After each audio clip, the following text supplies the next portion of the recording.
তারেক রহমানের স্বদেশ প্রত্যাবর্তনকে দেশের রাজনৈতিক দিগন্তে নতুন মাইলফলক হিসেবে দেখছেন বিশেষজ্ঞরা। তাদের মতে নেতৃত্বের সংকট কেটে যাওয়ার পাশাপাশি জাতীয় ঐক্য তৈরিতে ভূমিকা রাখবেন তারেক রহমান। তার দেশে ফেরা রাজনৈতিক স্থিতিশীলতার সঙ্গে আগামী নির্বাচনের জন্য ইতিবাচক ভূমিকা রাখবে। রুদ্র রফিকের রিপোর্ট। ঐতিহাসিক ক্ষণের সাক্ষী হওয়ার জন্য দীর্ঘ ১৭ বছরের বেশি নির্বাসিত জীবন শেষে বৃহস্পতিবার দেশে ফেরেন বিএনপির ভারপ্রাপ্ত চেয়ারম্যান তারেক রহমান। বিমানবন্দরে নেমে নেতাকর্মীদের সঙ্গে সাক্ষাৎ করে দেশের মাটি আর শিশির ভেজা ঘাসের স্পর্শ নেন তিনি।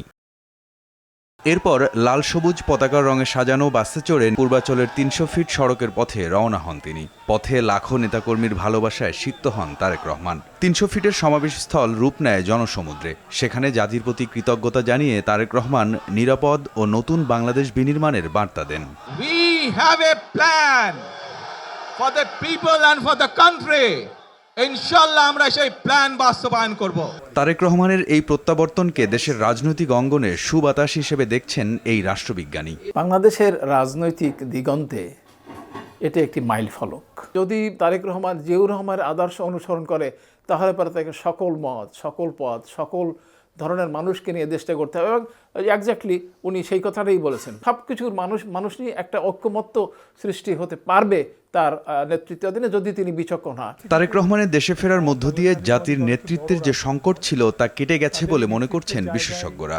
তারেক রহমানের যে প্রত্যাবর্তন, এটি বাংলাদেশের গণতন্ত্রের জন্য কিংবা আগামী দিনে যে নির্বাচন হবে সেই নির্বাচনটিকে আরও প্রতিদ্বন্দ্বিতামূলক কিংবা উৎসবমূলক এগুলো নিশ্চিত করতে গেলে, অথবা মানুষের যে অংশগ্রহণ, সেই জায়গাটিতে আমি মনে করি যে তারেক রহমানের এই দীর্ঘদিন পরে দেশে আসাটা অত্যন্ত গুরুত্বপূর্ণ।